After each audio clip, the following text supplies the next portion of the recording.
Welcome back to the scenes from Wellington, New Zealand. Anzac Day football as the teams come onto the ground there before the game. Plenty of the locals love the pre-match. We all appreciate it. The Swans are back out on the ground. There they go. They're taking their turn for the big game. Let's cross next door now. Cam Mooney, we've lost him. He's gone next door. He's joining Stevie Johnson and David King. How you going there, Kingy? Going beautiful, Derm. I'm just having a look at the game. It's been a bit of a scrappy affair, boys. We want to just really hone in on a couple of key areas. Stevie, you love the way the midfield for the Sydney Swans work, and you just want to show us a little bit of how they go about it. Yeah, I noticed it firsthand last week, Kingy. Their midfielders just work extremely hard at both ends of the ground. We see down here in the Swans back line, we've got Kieran Jack, who's run down defensively to help out. We let it play on here. He's worked hard. That's at the Sydney 450.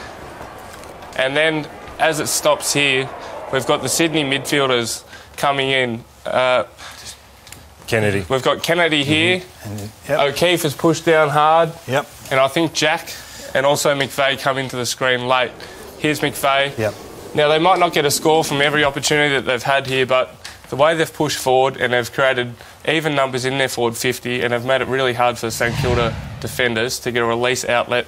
And I think in the second half it could be telling if they continue to work as hard as they do. They've kicked goals from their mid so far. So you're saying they work back defensively well enough to cope and cover their direct opponents, but just explain to us exactly how that looks and the mechanics of what that does to the game plan. So what we're saying is if the St Kilda players are getting it forward, the Sydney players are the first to get back. Yep. They get back in numbers, they help out. But when they know they've got the ball won and there's a chance, a sniff to get forward and create a scoring opportunity, they take off extremely hard. Now, I think they get a fair bit of cover from their half forwards who do push up and they may take their opponents for them. But we've seen McVeigh push really hard forward at times. Yep. We've seen Jack and also Kennedy does kick goals. Is that what you guys spoke about last week with Sydney? The way they can push forward, forward? I was quite surprised by just how hard they were working forward of the ball. And as I said, I think they were getting a little bit of help from their half forwards who were coming up and picking up our midfielders and allowing their midfielders the confidence to go forward and try and kick a goal. This is the other end of the ground, and this is probably St Kilda's mode as well. Their midfielders don't push in, and this allows some luxuries for the St Kilda defence and their midfielders to get back, Steve. Yeah, well, they're extremely lucky in the end that Rewalt was able to take the mark from a good kick from Montagna. But on the other hand, Sydney won't allow St Kilda to get numbers back like these. Spare there and a spare there. The Sydney players will push forward. If that was an opposite, if that was a St Kilda player, they would engage that player, and when the ball gets kicked long into here, it's even numbers and they're first to put the pressure on the opposition and hopefully score a goal that way as well. Beautiful. A bit of an insight there from the current day player. Dermy, a fantastic look at what the Sydney Swans are actually about. Thanks for that, Kingy. Very interesting hearing it from somebody who faced up to them just 7 days ago or so. Well, it's the Saints and the Swans here on Anzac Day. It is the Swans at half-time by 10 points as these blokes try and claw it back after half-time. We're just moments away from the bounce to start the second half. There's the Swans change rooms, and they've got their line. It looks like Lee Tudor with his back to us there. The Swannies as they look forward to the second half here on Anzac Day football.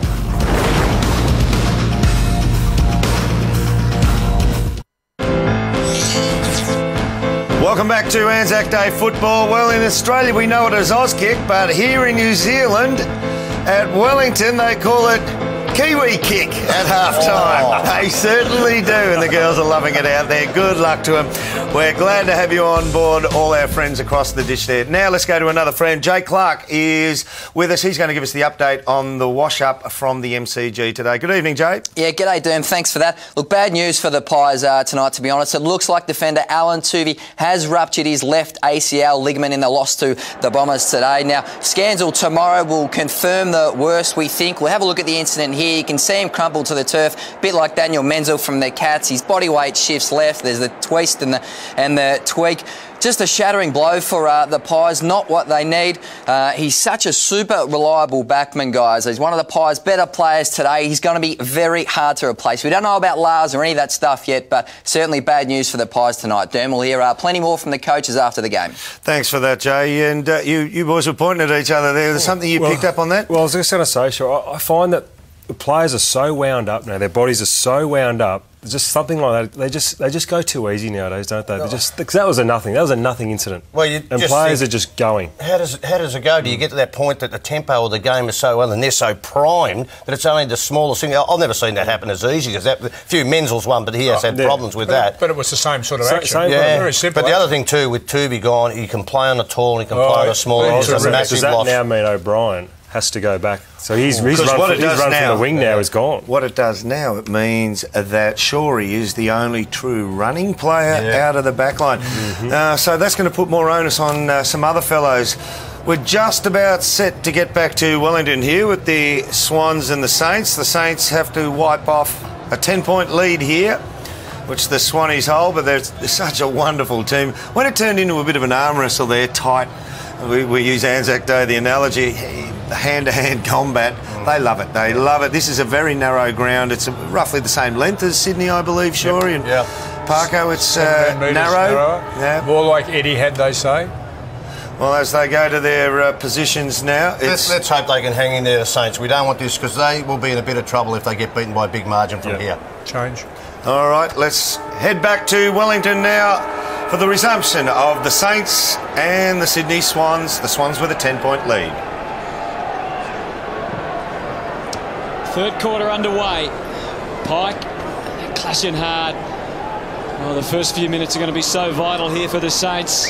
Jared Healy and Danny Frawley. Well, there's Nick Del Santo trying to get the ball. Again, Craig Bird all over him there. So he's starting on the half-forward line, Nick Del Santo.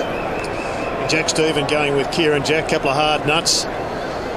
Pretty much one-on-ones in there at the present time. We saw Lenny Hayes and Kennedy having a great battle. Geary crunched. Ducked his head, so he gave away rights, but that is a great handball that opens it up. Big space at the back. Yeah, that's in the back. Parker. He's been outstanding tonight. His body use. He's the only forward that looks really dangerous down there at the moment, Luke Parker. Big shove. And here's a big opportunity to start well. Kennedy deep, but couldn't quite snaffle it. Reece Stanley with the kicking in obligations here. Both sides electing to go one-on-one in the kickouts. Ryan O'Keefe started forward. Sorry, Ryan O'Keefe started in the middle with Hayes, and it looks like Kennedy's got the roll forward. It's a free kick against Nick Riewoldt there. Heath Grundy to get the ball. So Grundy's on Riewoldt now. And also they're not going quite as tall in the forward line, the Swans. Fisher, unencumbered, takes the mark, looks around for support. Del Santo, Dempster.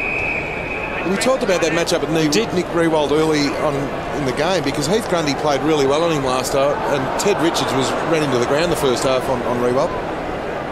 Dempster goes searching and discovering Lenny Hayes. Half back, Riewoldt turns out another 20-metre, 30-metre sprint to get into position to take the mark. Sydney lead by 11. Mumford on the bench. Kaczynski, Pike with the spoil. Sard. It's all about the next possession. And meantime, Hanbury's already scooting away. Good pressure there from both clubs, but in the finish they did well, the Saints, to get it across the line. Well, Saints started the game really well. Looks like their third quarter they're playing with a bit more intent than they were in the second quarter. So they need to get Ahmed Sard into the game. He's only had the 2 disposals for the Saints.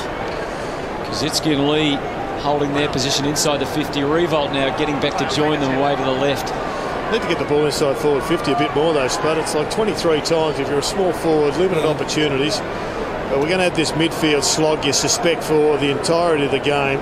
So it's going to come down to just taking your opportunities. Well, Bolton dished it and Jack wasn't looking. Fair bit of intent shown by Del Santo, but came out Parker's way. Now Reid got to relish some rare space and he delivered. Well, it was a perfect kick. I like the forward line set up a lot better here for Sydney. It looks as if it's not going to be focused on long bombs. It's going to be focused on free-flowing footy, one-on-ones. You've got Goods down there. And Reid was certainly outside the forward 50. So Adam Goods, 2 goals, 2 last week, 6-4 for the season coming in tonight. And you can add another to that.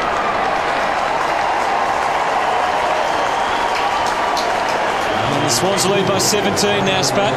Perfect start for the Swans. I like the read up the ground. Sammy Gilbert just laid off a little bit in that passage of play to allow Sam Reid to get into the play. You can see Reid here.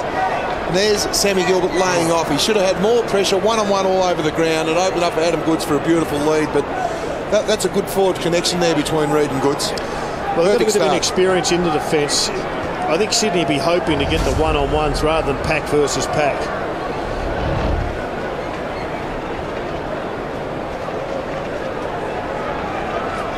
Fisher and Goods. Quite a match-up, that one. Saints need to make every post a winner now as the margin sneaks out to 17 here in Wellington. Reece Stanley on Ryan O'Keefe. They've just changed the dynamic of their forward line here, Sydney.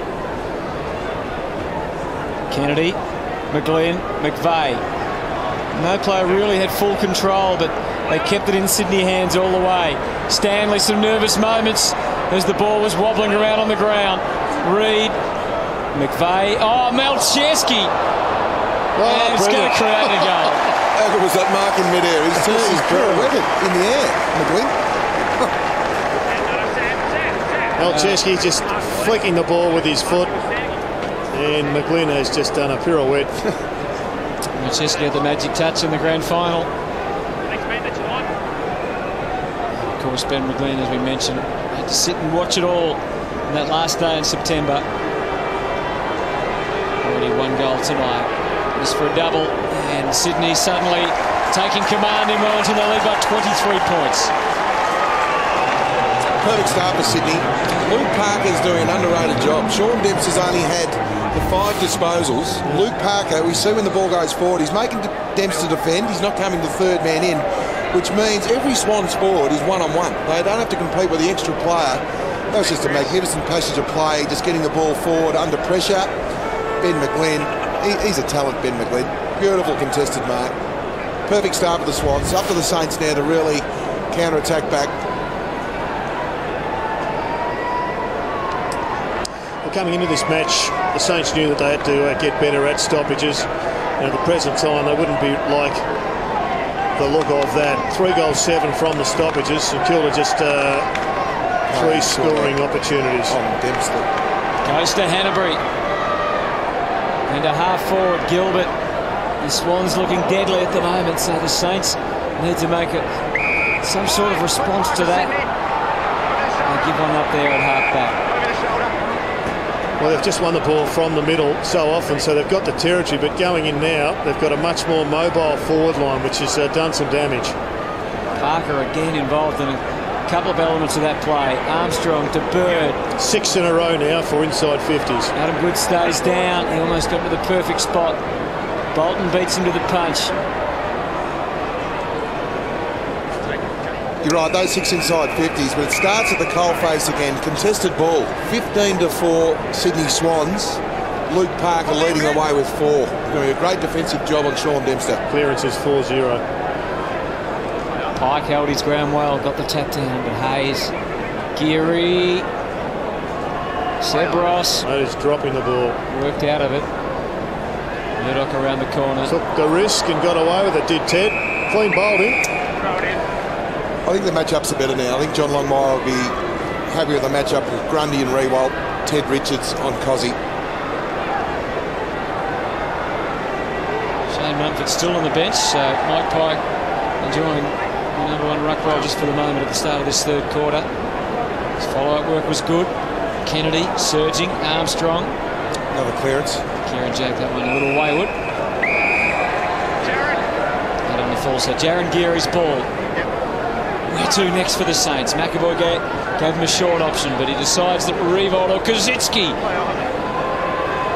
Hard to turn back the clock. Good support running from Nick Smith. Swans defenders just looking for the boundary. Can they find it? Oh, great play, Hayes. Hayes just knows where the ball is and how to manoeuvre his body. Hanbury, though. That is get it out of here kick. It is, and it did, but for how long? Robertson with the running support of Stanley. Could have shared it with Gilbert, now he does. It wasn't a great handball in the first place, and it was one little mistake after another, and the consequences can be dire because the Swans are running. Hanbury has it under his command now. Release the kick. He gave it to the space, kept it away from the St Kilda defenders. They did have some sheer manpower down there, and those numbers might prevail or they might not, because the ball is still moving, still in motion. McAvoy, a fumble again. Dempster out, but not for long. Also, it's coming back. Armstrong hugged in the chesty and then went short. And he finds O'Keefe. Those hands everywhere across the 50. And he is. Well, Spud, at the opening 2 terms, that would have been a long bomb to the square. They've clearly come in with a different strategy, trying to separate the defence for St Kilda, get one-on-ones, get some short kicks in, and they've generated a lot better shots at goal. Canterbury with 7 disposals for this third quarter. Parker and Bolton with 4. Jude Bolton, as you saw there, 1 goal, 1, and that's the third post. It's a real worry for the Saints now, Hutto. 8 inside 50s to 1, but Gerard, you're right. They're starting to hit up targets around that 50-metre area, which really does make the St Kilda defence vulnerable one-on-one. Better grab there from Reid. Good side. He was completely uncontested, but he'll take that at the moment. Malcheski. Stanley has to go. Pike, who's looming large. Well, we spoke about the stoppages, boys, and McAvoy just has to lift. He has to get his hand on the footy. Mumford. He looks lame to me, Barry. Do you think he's got a problem? Well, I'm not sure. He's been in pretty good form, but he's certainly out of form today. Mumford and Pike are just giving the Swans first use. Well, they are, Barry. 40 hit-outs to 20, Sydney's favour. He looks tired, Ben McAvoy, at the moment. McVeigh to O'Keefe, just jammed it on the boot. Jeez, he's got some good inside handballs going tonight, Jared McVeigh. He has set up a couple of goals with them. That time another opportunity to score. Just a little inside give.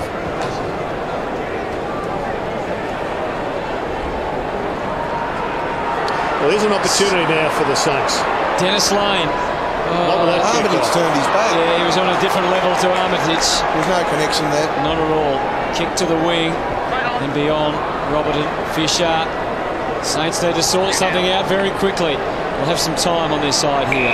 Well, the Saints have got 3 extras in their defence. It means they'll have to use the ball extremely well to score, because it means that Sydney... Nothing to go to, exactly right. Killed it. And just a quick one, boys. Swans has taken the green vest off, so there'll be a sub made very shortly. Okay, what do you reckon, guys? One of the other young kids, maybe? Or here's Jack Stephen powering forward. And he's kicked it really not to the advantage at all of his teammates. And some extra shepherding allows Smith to run on and get his front towards goal. But there's nothing pretty about that from Nick Smith. He was under enormous pressure, but he probably would like his time back again. Going to handball it like that, maybe you kick it.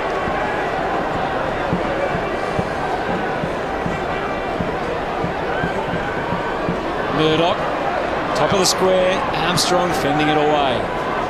Armstrong again, turned his body well, as if he was learning from Lenny Hayes. Mumford's had a rest and he's up and running again. Bullied his way through then, Mumford. O'Keefe, they look at each other, the Saints. And it was a fortuitous drop in the end from Stanley that allowed Robertson to really run on it. It's a good effort by Robertson, bar the kick. Unfortunately, no one supported the kick. It's okay to kick long, Jared, but you've got to understand that St Kilda got a loose player behind the ball, which effectively mean that the Swans will as well. So that long kick, that Hail Mary kick, is fraught with danger. I spoke about the sub, boys, and Saunders has come on for Tommy Lee, so he's subbed out of the game. Malcheski. Right, here's that dash. Kazitsky. He wants to play on that. He's got to go back. Surely he wasn't allowed to do that. That is just crazy. He was forward of the mark, played on, he was out of bounds. The ball goes to the wing, and Dempster takes it. So, just taking the foot off the pedal here a little bit, the Swans. Opportunity for St Kilda, but they've got to get some possession inside forward 50. Matner. Good slick work by the Saints, but can they get a result out of it? Jack Stephen looking for the downfield. No dice from the umpire. Mumford, Jones, Revolt, Dennis Lane. Again, they missed the target. And again, the worry is what Sydney do on the rebound out of defence. Armstrong. You've got numbers everywhere, Sydney. And now those numbers can all flood forward. O'Keefe. Calculated kick from McGlynn. You talk about connection. Ben McGlynn, off camera, was running towards goal, then sensed he's going to kick at some stage, turn Robertson around. That is perfect forward entry there from Sydney Swans. All started at the back half. Mumford has had a question mark on his form over the last 4 or 5 days. He has responded incredibly. He's flying. That post has been hit 3 times. It has. 4th poster of the night. That was a really good call, Spud. It was well worked by the Swans players. Ryan O'Keefe knew exactly where to kick that and where McGlynn was going to lead. Tommy Lee off, and there's Josh Saunders from the Geelong under-18s. Picked 43 in last year's draft. Plenty of pace. Pace and endurance, Jared, the draft camp. Armitage. Interesting time to drag him on at a good time because they can get it through. Ahmed's through here. There's a bit of a statement from a couple of their statesmen, Hayes and Del Santo. They're not going to go under quickly. Free kick to Saad. Well, he was free for. Ooh. Yeah, it was too high. He was free for advantage. No, that was a good play from Clint Jones in the end because he did play on, then he stopped. He's going into his right foot. I can imagine. I can understand why he stopped. He just clipped him a little bit on the chin. Ahmed Saad, one of the straightest running gunslingers in the deck, in the pack, has got an opportunity. And he has gone back a long way.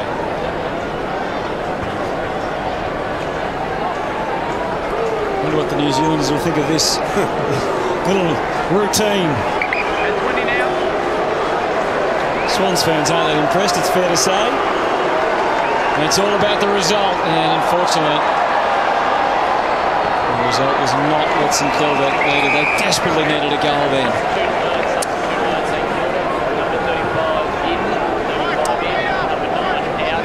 So they must have high expectations of Josh Saunders. Spud, a famous St Kilda number 35. Yeah, they don't get more famous than that. The St Kilda, well, Gil Brownlow medalist Robert Harvey. Well, that in over 360 games. Speaking of famous St Kilda numbers, we'll just keep an eye on this passage of play first. Jones. Are you surprised that Aaron Sipos is not out there wearing the famous number 2? Yeah, I am, Hutto, because I saw him train last night, and you did too. He's a big lump of a lad, and he uses the ball extremely well. With these conditions, it's all about yardage. He's the best kick in the team, and maybe he's had an injury, I'm not sure, but he to me is the future on that half-back line to get some real penetration and run off the half-back line. Jack Stevens been at the coalface again the last few minutes. He's up to 17 for the night. Hanbury with 22. Hayes with 21 now leading the Saints. The Saints need a goal. They've dominated the play the last 5 minutes. They've kept the ball inside their forward 50, but they're getting no result for their effort at the moment. Where's it going to come from? Will it be one of the old guard? Lenny Hayes, perhaps. Geary. Maybe Clint Jones. Maybe not. The St Kilda have dominated the last 5 minutes. 6 inside 50s, but for no score. Longmire, not happy. Just for the moment. Well, the danger for John Longmire and the Swans is that the players know they're that far in front that they've got the game in their keeping. But if they just take collectively the work rate down a little bit, Spud, the Saints can kick a couple of quick ones, and then all of a sudden they've got a match. No, there's no doubting that, and that's where St Kilda need their leaders in Montagna and Del Santo, just to get the first one. Get the first one and get on a roll. Pike down to McVeigh. Jones, it's a good scrap for it in there. Hayes. Del Santo. Maybe Nick Del Santo can break the drought for the Saints. He misses. Well, look good off the boot. Let's take a look at this one, Spud. You've got the tackle by Stevens. He goes to ground. He dives. And I reckon, was trying to take Kennedy with him, but Kennedy was too switched on, and I think that's what players have got to do. Don't fall for the trap when you come in and tackle, giving the free kick away, and here's an opportunity. Well, will he join that illustrious club, Hutto? Kicking a goal with his first kick. I think it's somewhere in the vicinity of 217 or something like that plays in the history of the game when able to do that. But only one on New Zealand soil. Yes. Spud if it comes through. So Josh Saunders, 18 years of age. Would have been just the start he was after to his career. That's a good fumble. Well, the look on Ted Richards' face there, I'm not sure what he was doing, but run and energy. Are you good at the pill? Absolutely. Mate, you bore in, you get your head over it, you draw free kicks. That's all we expect from you. Honesty at the contest. He's got his chance, Josh Saunders, midway through the third, starting as the sub. Swans still have Lewis Jetta cooling his jets on the bench. And Hayes juggling the mark. I think it'd be just about time for Jetta to come in, wouldn't you, and provide that spark for the Swans. But I suppose it's the insurance. Yep. They're in front, though, in case they get an injury. Well, they've actually dominated this quarter, yet you've kicked the 2 goals for. They've hit 2 posts, which is unfortunate for the Swans. Dos Santo eased the kick into the 50, but again, it's all adding up to nothing for St Kilda. Goods, Hanbury charging across. Oh, Goods didn't keep going, so they had nothing to go back to. Forward 50 tackles often turn into goals.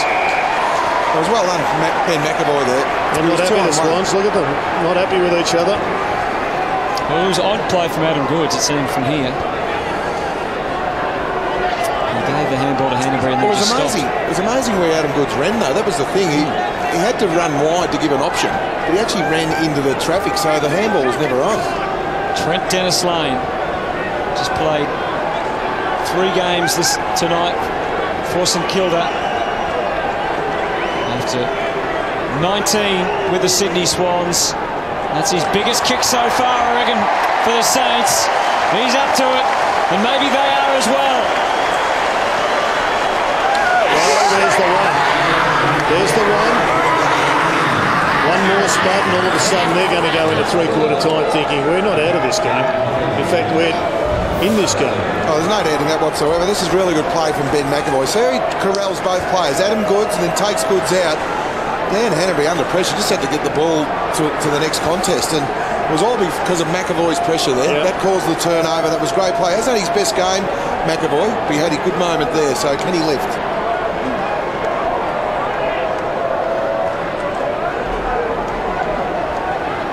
It took until the 5 minutes remaining mark of this third quarter, but finally St Kilda able to give their fans a goal. Well, I was reward for effort in the end, because it can be demoralising as a side if you go in there 5 times for not much result. So it was a very important goal in the end.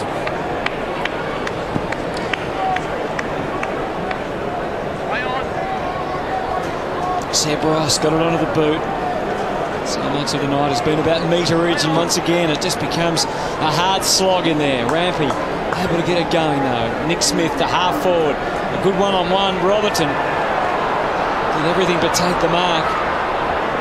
Ross to Robertson once more. Left foot takes it to the wing. Richards let Kaczynski to the ball. Free kick to Ted Richards in the back. Great use of the body there from Ted Richards.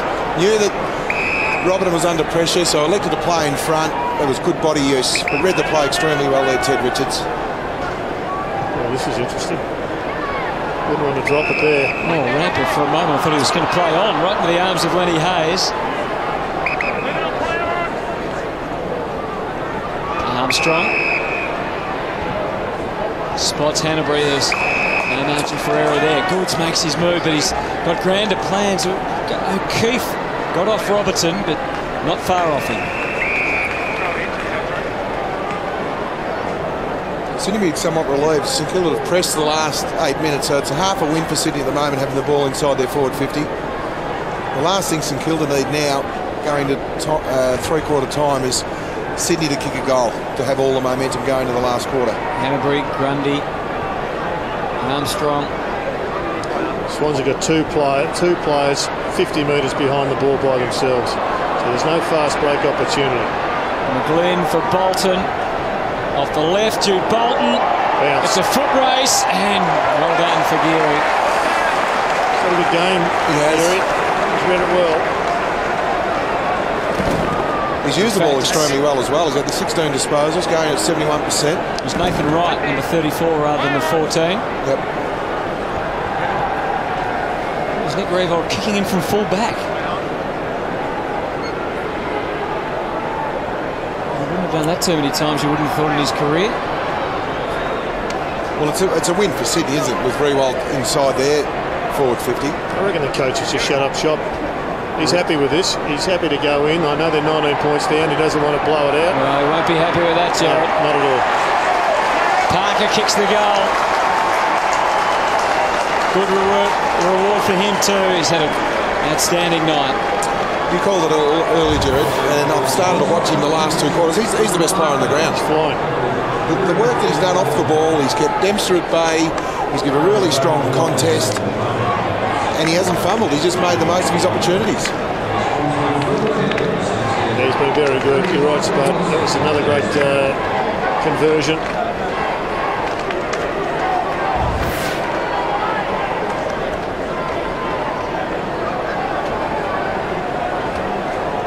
Well, we've got Nick Rewald just cruising back to the forward line. He's on the centre wing. You can see him there just running around the back of the square.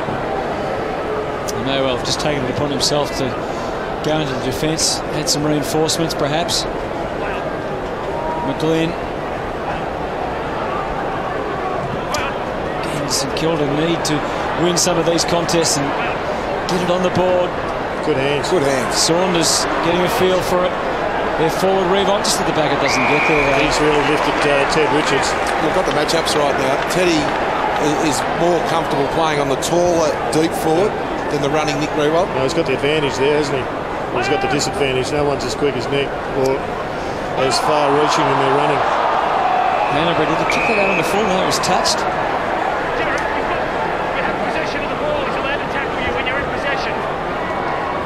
Hanbury up to 28 disposals. Hasn't been quite as devastating as he can be. No, it's been more of a grafting game, but gee, he's grafted well. It's a good night for grafting in these conditions. Geary. I think it's amazing he's even playing here, the amount of battering he took last week. Physical pressure he had. McAvoy gets involved. An open forward line here, St Kilda. Ball just squirting out. No. Armstrong's the other one who's had a good quarter for the Swans. Smith to centre half forward. Again right, and you can see the dash that he's going to give St Kilda, hopefully for a lot of years to come. O'Keefe. Big Mike's down there, thumped away, Fisher, Stanley. Montagna. Oh, Andres Everett got there, took what he thought was going to be a mark, but it... chaos ball. Oh, McGlynn, gee, it did appear as he was collected high. He did duck to some degree, but... normally they're paid. He just had a little fumble just there that cost him an opportunity, and that looked head high to me. And Swans fans see the replay. The Suns.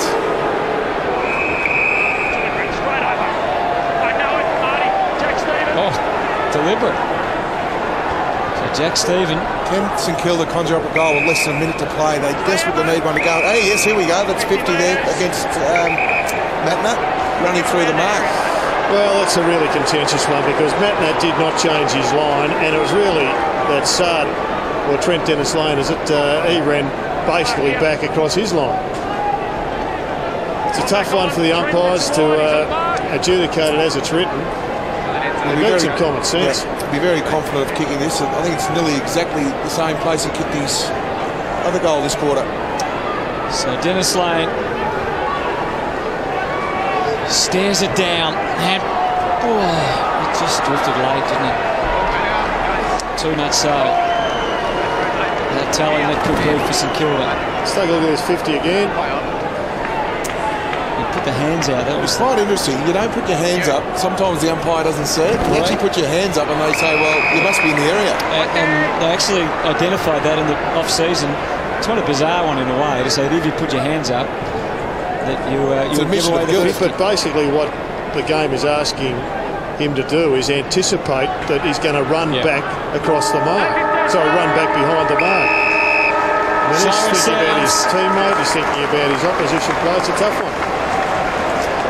And Sydney leading by 25 points. They kicked 3-6 to 1-3. It was a strange quarter, Spud. It was. They've got the game on their terms at the moment. St Kilda have to do something extremely special. I think they just need to take the game on, get the ball out of the middle, run through the corridor, get it down to Cozzy deep and Rewald bloody your guns. And they've got Jetta in reserve, so all things looking like a Sydney win, but there's a A quarter to come, and it's worth coming to see this wonderful city of Wellington. You're going to see some great footy if you venture over here in years to come, but also just the lovely streets, the cafes. There's some nice weather. There's a little bit of wind, but you'll enjoy it as well, seeing all the sights of Wellington. At the moment, it's the Swans that are enjoying the trip.